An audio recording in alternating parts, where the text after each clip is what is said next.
Many people are still reeling from what the F Xbox are doing by closing down various studios and largely having radio silence come from Xbox head Phil Spencer. And this also comes alongside Xbox exclusives making their way to PlayStation and selling incredibly well, including Sea of Thieves topping the sales chart. What's going on, Josh Brown? I wish I knew Scott Tilton. With the state of Xbox.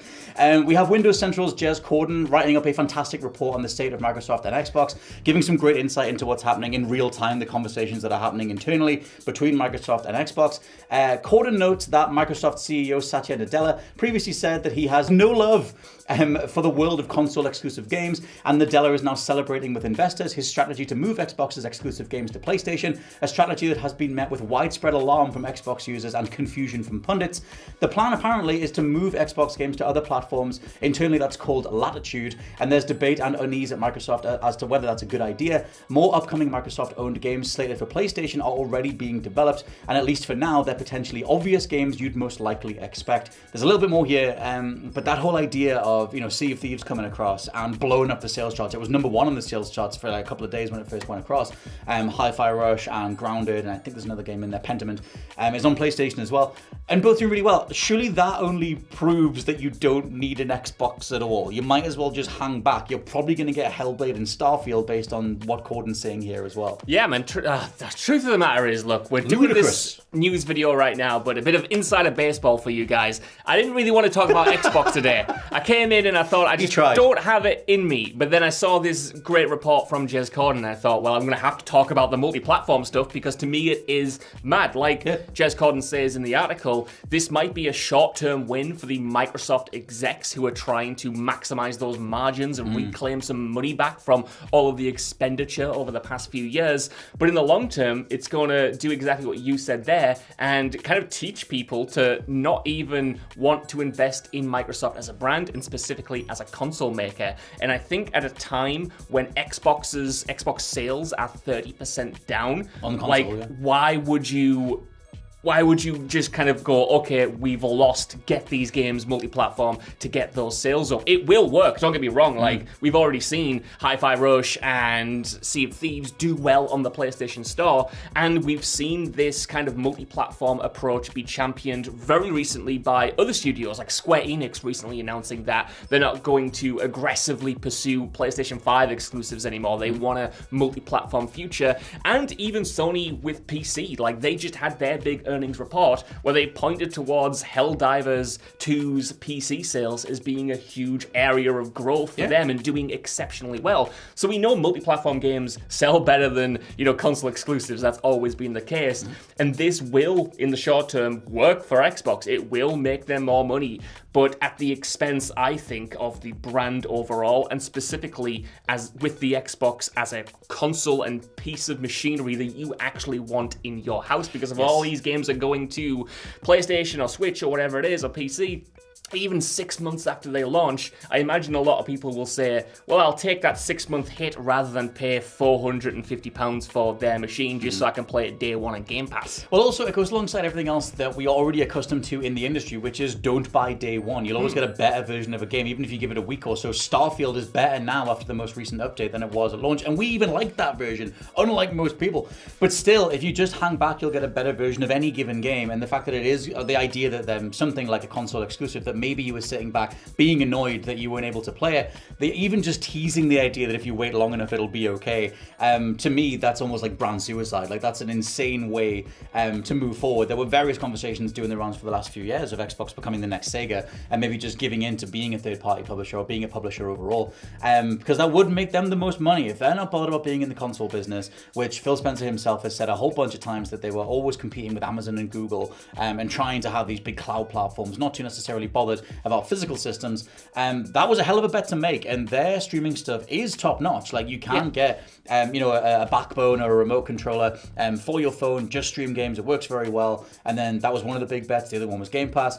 All that stuff, totally fine. You have various months worth of created titles, then you can stream them. Awesome. But they never figured out the bigger head-turning stuff, and that's what we've kind of have a response to now, where they kind of seem to have to make up the 70 billion loss, let's say, okay for now in regards to buying Call of Duty. Another quote from Corden just says that from what I've heard, Microsoft is pushing for no red line for what games could come to PlayStation, and it all revolves around Satya Nadella and the CFO Amy Hood's mandate to increase every department's margins, which is what it'll always come down to. Like we've mentioned it on every Xbox video for the last couple of weeks. Microsoft make around $200 billion a year. Xbox is responsible for $4 billion of that. They occasionally, hilariously, whatever, get referred to as a rounding error when it comes to Microsoft doing their books. And when it comes to that rounding error, then asking for $70 billion to buy a set of franchises, Microsoft eventually are going to turn in that direction and say, you're going to have to make this work. Yeah, that's the most fascinating part of this entire conversation right now, Scott. You know, I kind of want to make it clear that we've done a lot of negative Xbox news over the past week. I would kill for something positive. I would kill for something positive. And that's not to say that we want to see this company crash and burn. I want the showcase to be amazing. I want to see them turn things around. I want to see Hellblade do incredibly well. I love my Xbox Series X. I've loved my time with Game Pass, and I want those developers, many of which I love as companies, to get the chance to flourish under Xbox. But what's coming into focus, I think, from all of this reporting, and especially this piece from Corden about Microsoft's push towards multi-platform, is this seeming war between Xbox executives and Microsoft executives. Because like he describes, you know, it's the Microsoft executives who were championing multi-platform releases and, you know, talking to investors about how much this is a win. And according to all of these reports, it's the people inside Xbox itself, presumably Phil Spencer et al., who are saying, I don't know if this is the right approach long term. I don't know if this is going to sabotage the brand in people's eyes. I don't know if this is going to lose all of the respect that we have clawed back over the past 10 years. And it's that sort of corporate infighting that I find fascinating, because it makes me question exactly how much say Xbox as a brand has over their own brand. Because if the CEO of Microsoft is coming down and saying, I don't have any love for console exclusivity, make these things multi-platform, there's only so much fight you can bring to the table, and eventually they're just going to have to say, yeah, all right, I guess we'll shut down these studios. What power do they have in that overall scheme? And I don't know about you, you've way more knowledgeable than I am, but I don't know if we've ever seen like a real parent company like this get involved in the gaming divisions on this level. Obviously, Sony gets involved with PlayStation, but it feels like they're at least mostly autonomous. Nintendo obviously is by itself, and I feel like now this is the first time we're seeing like a major top of the like food chain part of the company really scrutinize the gaming side of itself. Yeah, the nearest thing, first of all, not more knowledgeable than Josh Brown. Equal partnership every time. He's very kind. The nearest thing that it reminds me of is Embracer, where you just have this massive umbrella trying to suck up all these different studios and can't make it work. One of the underlying reasons that all this stuff happened with the Bethesda studios shutting down was reportedly because the executives were spread too thin trying to cover all these different teams, which is a ludicrous thing to not think of in advance, to be honest, if you're going to be hoovering up entire wings of companies to then try and manage them, especially when they look after franchises as big as Call of Duty, Fallout, Elder Scrolls, etc. You mentioned Phil Spencer. I think his silence is deafening right now. Yeah. Considering the dude's entire reputation is built on addressing controversies as they emerge. He immediately got out there and talked about, when they acquired Bethesda, talked about Elder Scrolls being exclusive going forward. He was on Kind of Funny. He nearly always gets out there and is that likable, amicable dude who nearly always takes it on the chin, takes it on the chest, and manages to say something that, for whatever worthwhile, however worthwhile that is going forward, how true that becomes over time is questionable, but at least he gets out there. I wouldn't be surprised if a lot of this stuff happened with him having very little say on whether the likes of Tango Gameworks could stay open or not. I think that's why he's unable to say anything. If you're him on a pure human level, literally what the hell could you even say? Yeah. If you're that dude doing that job and you've been screwed over that hard, and it's not that that side of things that emerged in the wake of the closures, saying, oh God, feel sorry for Phil Spencer. No. Clearly not. No. I'm just saying that there is a human reality to doing that job at some point, and I don't feel like you were saying, I don't feel like he was part of that conversation, or if he was, he did a terrible job at sticking up for the creatives. But the whole Phil Spencer side is really interesting, because is he just not going to emerge until the Xbox showcase on June 9th? And can you repair the brand, let's say, overall? What do people even want from Xbox at this point? I mentioned Game Pass stuff before. The growth numbers on Game Pass were apparently 1% year on year, and last year it was 1% from the year before that. So that idea of hanging the entire brand on Game Pass Pass has already stagnated. We mentioned it in previous Xbox videos that we've done, but you can see the bets that he's made as head of Xbox. You see the streaming stuff, the Game Pass stuff, greenlighting all these different projects and hoovering up the likes of Double Fine and all these different teams and just saying, cool guys, don't worry, dream projects, Game Pass will pay for it, and people can stream it on their phones in aeroplanes in the middle of the sky. It'll be beautiful. And the bottom just fell out. Absolutely, man. I think all eyes are on this June showcase. Annoyingly for the wrong reasons, because if that is the first time Phil Spencer reappears and has a statement and talks about this stuff, like, obviously we're always going to have the closures and the layoffs in mind for that showcase, but I thought before these studio closures happened and all of this news reporting came out about the rift between Microsoft and Xbox, that showcase was going to be killer. I thought it was, I had really high hopes for him, and I thought the games that have already been announced combined with the games that we kind of know are coming, I thought they could have had a proper showcase that celebrated these developers and these teams and these games. But now I think the main talking point is going to be, what does Phil have to say? Is Phil going to even stick around for this next era of Xbox? Because it is very strange that he hasn't been more vocal, because like you said, you know, think about times when stuff has happened surrounding Xbox in the past. He's championed himself as being this, like you said, affable spokesperson, someone who will get on podcasts and try to explain the business decisions the best he can. And we just saw this a few months ago when it was rumored that Xbox games were going to start going multi-platform, and he instantly got out and was like, "Look, we're going to talk more about this on this podcast in a week's time," and that kind of turned out to be nothing, but at least he did it. The fact that he's not here now, it makes me question things, Scott. It really does. I do want to shout out one thing, which came from that kind of funny interview when they were talking about exclusives and games. And he mentioned that as far as Xbox is concerned, he thought that Xbox had lost the most important generation, like calling back to when Don Mattrick was the head of Xbox and the launch of the Xbox One, and how much he just put his foot in his mouth and just said, hey, look, if you can't, they had the whole idea of the online-only console, and if you can't afford one of them, just stick with 360. Absolutely tanked that entire generation. They lost that generation. And he was just saying there's no way to claw that back. And the specific thing I want to talk about is he said it doesn't matter how many 10 out of 10 games we release, it's not going to upend the entire momentum that they've lost and the ground that they've lost. I just think that's a stupid way to view the industry. I know the dude knows so much more, of course he does, than me about gaming. He's leading Xbox, but when has it ever not been about the games? Like how many times when Starfield came out, Xbox consoles surged, Sea of Thieves was #1 on the PlayStation Store. Of course it's about the games. It always was. It's not just about a curated selection of smaller titles per month. You need the big head turners. Like, I just don't know how you don't get that as the head of a company unless you're entirely down the services route. Like I said, streaming, Game Pass, whatever, which is what Microsoft made their entire backbone on.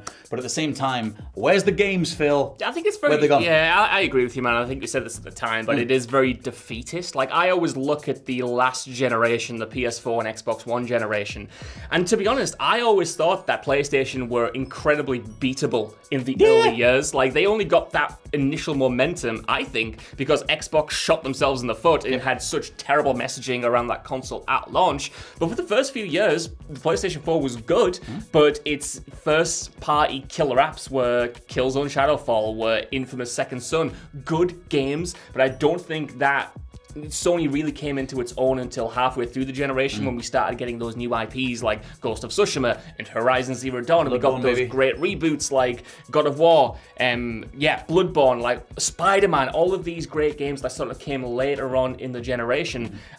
I always think like that it was solidified as PlayStation's generation because of those games. They might have won regardless by default because Xbox started so bad, but it was those head turners. It was suddenly Sony is known as the home of cutting edge first party games, and for me there's no reason Microsoft can't challenge that. Like, they have the resources, they have the talent, and the fact that they haven't produced comparable games in terms of quality or cultural impact, I'm like, you have all the tools, surely, and like you said, that does turn heads. I think that does sell Xboxes, that does help the business. We saw it when Starfield launched last year. People were excited about it and went out to buy Xboxes specifically for that game. I'm not saying everyone loved it in the long term, but if you had more event feeling releases like that, it does help sales. We have the data for that. And that just doesn't seem their approach going forward. Scott, I do want to ask you if you don't have anything else to add to that. I do not. Like the idea of multi-platform in general, because like I said, we had Square Enix talking about it just the other day. We've got this seeming pivot from Microsoft. But to me, Sony's even getting in there as well. And me and Ewan talked about this on the podcast a few weeks ago. Obviously, they've recently made a huge pivot towards releasing their big games on PC as well as PlayStation 5 and PlayStation 4. But their CEOs and their executives are always talking about, and now talking about, this multi-platform future. And I wonder, as development budgets for the big AAA first-party games increase, is that the only way to help recoup the costs, but more importantly, make the most profit for these companies that they want? Because honestly, man, if you asked me 10 years ago, would I be thinking that all of these console manufacturers would be considering multi-platform releases? I'd have said, hell no. I'd have said PlayStation didn't even want to do cross-platform play back in the day. They were such a walled-off thing. But now I'm like, well, I don't even know anymore. I don't even know anymore. If you go back far enough, I'm old enough to remember the conversations around Final Fantasy being multi-platform or Resident Evil being multi-platform. Like there's wings of that conversation that have happened where when the industry's changed enough, where they need to recoup the budgets, like you said, where timing-wise it can make sense, where the exclusivity window has happened for a while on PlayStation, like GTA 3 when that went across to Xbox, and Vice City in the double pack collection, that was a talking point back in like 2003 or 4. I think, and this is a weird way to phrase it, but it's like PC doesn't feel like it matters to console players. They just don't class it as a rival platform. Who's out there complaining about comparing PS5 and PC? They don't do it. I feel like you can do the whole staggered release thing. You can put something out on PlayStation, call it a PS5 exclusive, and then put it out on PC later, and you don't get anywhere near the same ire as if God of War went to Xbox. It's just not remotely the same thing. And if you give it a couple of years, like right now there's a conversation about God of War making its way to PC, that'll follow Horizon, The Last of Us, big tentpole PlayStation properties that assumedly make people go and buy a PlayStation, so they get more regular, they get that cadence, like Spider-Man's then waiting for them or whatever. It's making sure that the quantity's there on the home system, and teasing it with PC releases and getting to PC years later. In the likes of The Last of Us, they completely bungled it. It was a broken technical on fire mess. But I think that the timing is way better, and I also think that on PlayStation, because of that timing, because you've been given a few years with something like Spider-Man or whatever, you're not as annoyed when it goes to PC. But like I said, that's also because a lot of people just don't care about PC. I partly agree with you. I think people who own PlayStations, they're like, all right, I don't really care if this is coming to PC. But I think just looking at the financials for Sony the other day and how much that graph jumped with the simultaneous release of Helldivers 2 on PC and PlayStation, I just think for them, they're realizing that there is so much money to be made. There are so many more players they can reach by making those games semi-multi-platform releases. And it is a completely different kettle of fish when you start taking the likes of God of War or Spider-Man and putting it on Xbox as well, because then you start to think, well, for primarily console gamers, like they want to invest in a console. So if it's coming to theirs eventually, they're probably going to wait. They don't mind waiting 6 months or whatever it is. But I don't know. I think we're in a fascinating situation, Scott. I feel like gaming after this year is going to be completely different to gaming over the past few years, both good and bad. No, especially if you project across the next 10 years. Just for Helldivers, I think that's such an anomalous thing. It's really interesting looking at the way that Sony didn't market it whatsoever in the run-up. Like no one expected, other than you in Patterson, who was flying the flag for weeks, months, years before Helldivers 2 came out. And I liked Helldivers 1. No one expected Helldivers 2 to be this 12 million copies selling absolute juggernaut that it has become. And I think, including Sony, that's why you didn't see any Helldivers 2 marketing in the run-up to launch. Therefore, I would assume that they said it's okay for it to be on Steam day and date from day one because they need to recoup the money under the assumption that it's going to bomb or it's not going to do as well. Something like God of War, Spider-Man, Tsushima, whatever, they're all on PlayStation primarily because that's the £70 price tag. That's where those titles belong if you're a first-party console manufacturer, and you go to PC later because you might as well get the bump. It reminds me of Matt Damon talking about films being released in cinemas and then the DVD bump that would come a few months later or a year later or whatever. I think that's how they're thinking about it. Unless you need need the home premiere, the DVD release day and date based on assumptions of audience interaction, you don't do it day one. I think Helldivers is an anomaly, but I would be curious how it is going forward. It does feel like an anomaly, but I will be interested to see whether it becomes the norm going forward. Because I mean, like you said, then no one cares about PC. I think PC.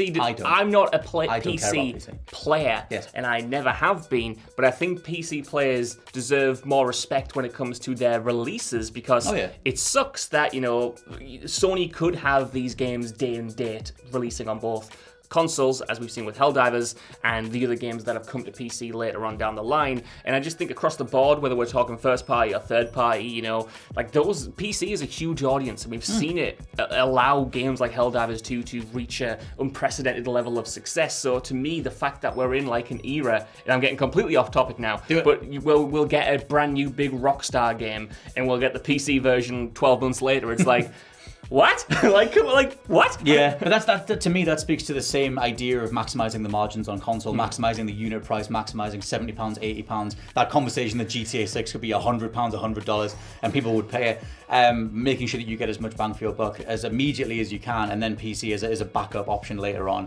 I think you don't put like Spider-Man 3, you don't put that on PC day and date, because it saturates, it weakens what it means to buy a PlayStation and be on that ecosystem. And that's a bad message to consumers, which is the exact bad message that Xbox/Microsoft have given to those people. Absolutely. I guess circling back round to Microsoft for my final thing anyway, I just worry again about the long-term prospects of this, not even in terms of Xbox as a brand, but just in terms of those sales and those expectations, because yes, you will get a bump by increasing your install bases on this game, on these games, but how long will that satisfy Microsoft for? Because if you get the bump here, but then you start to stagnate again because you've reached the biggest audience and you can't increase that audience by just going multi-platform again, will we see this cycle repeat itself where we're getting more studio closures and layoffs, because it is fundamentally a short-term gain that doesn't have necessarily the same amount of growth as, investing in new ideas or getting people into the Xbox ecosystem, so then you can get them on Game Pass, or you can get them buying microtransactions within that ecosystem, so that you don't have to pay in like the same, cuts to other parties or whatever it is. I'm getting emotional. My words aren't coming out. But you know what I mean? Like the expectations are going to get hit, and they're not going to go up, and then we're going to be in the same situation again, is what I can only imagine, because Xbox is making money. Like it was confirmed in this Jez Corden report that even without the Activision Blizzard deal, it was up revenue-wise. It was not loads though. Not loads, but it's not like in major danger, if that makes sense. And we saw the PlayStation financials where that was just doing well across the board, and that company still had, layoffs for whatever reason at the start of this year. So I'm like, how much does the graph have to go up? And even if you increase the expectations and you hit them, how long before the expectations change again? Well, one of the news we did the other day was about the internal conversation on putting Call of Duty on Game Pass, and how internally, apparently, they don't necessarily think it's worthwhile because it dilutes the value of Call of Duty if you can just pay £8 a month, £10 a month, whatever, and get it that way. I think that's another crux that'll be detailed going forward by various insiders and journalists, will be that conversation on how much money does Game Pass need to make for it to be the bottom line that someone like Phil Spencer wanted it to be years ago when they started setting all this stuff in motion. And does Game Pass literally become the Call of Duty, Elder Scrolls, Fallout, Diablo pass instead, based on assumptions and projections of how much those franchises are worth, looking at unit sales and then projecting that across, and assuming that if they get behind the marketing and tell people, hey, you get all this for one monthly fee, does that then turn enough heads and get enough growth behind Game Pass to make it all work again? I don't think so, personally, but I think that's what they'll try and do. I think this is the Hail Mary pass, Scott Tilford. I've watched American football once. I know what that is. Good band. Great band, actually. Great band. But I think when it comes to Game Pass, like the best case scenario for going multi-platform is that you attract people to Game Pass more, because I think, in a way, Sony's $70 price point kind of helps the competition, because if Xbox can say, look, we've got this cadence of releases, we've got Call of Duty, we've got Hellblade, we've got Indiana Jones, we've got all of these titles dropping fairly regularly. Again, this is pie in the sky, and they're coming to PlayStation because we need to make some money, but they're going to cost $70 over there, and they'll be dropping once every 2 months or once a month. You could, of course, buy them on PlayStation for that premium price point, or you could come over to our ecosystem, pay us a tenner a month, and you can have access to them all day one. I wonder if that's their bet of driving Game Pass growth. I don't know if that's going to work. I don't know if consumers will think of it that way, but I could see that's how they maybe justify it to themselves in the long term, because they hope that people will say $70 for all of these games is too much when I can just come over here, jump on your subscription, and get this alternate way to play that is arguably cheaper once you have the console. If this was the 90s, they would be doing the whole Sega does what Nintendo don't stuff. Right, yeah. As well they should be. They should be reminding you at every turn that you don't need to spend the money. It's actually on Game Pass. Quite a lot of us, I would guarantee, have been stung by the reality that something's on Game Pass after buying it. And whether it goes on Game Pass the following week or the following month, or you buy it on a different system and then go, oh crap, I could have just had that for the monthly fee. They should be the one out there reminding you at every turn that these games are coming to Game Pass and getting behind the bigger titles that are going to be on there as well. I've long maintained that Xbox's biggest problem is marketing. I don't think anywhere near enough people realize the value of Game Pass, and that obviously goes alongside the amount of bigger titles that aren't on there yet. But still, if they sorted the optics of the brand out, it would go a long way to doing some good in regards to what you're actually getting per month. Because I think a lot of people don't fully understand that or aren't necessarily interested in it because they don't know about the specifics, so they don't bother. But still, as it is right now, things are still on fire, and maybe we'll check back in soon. Please no.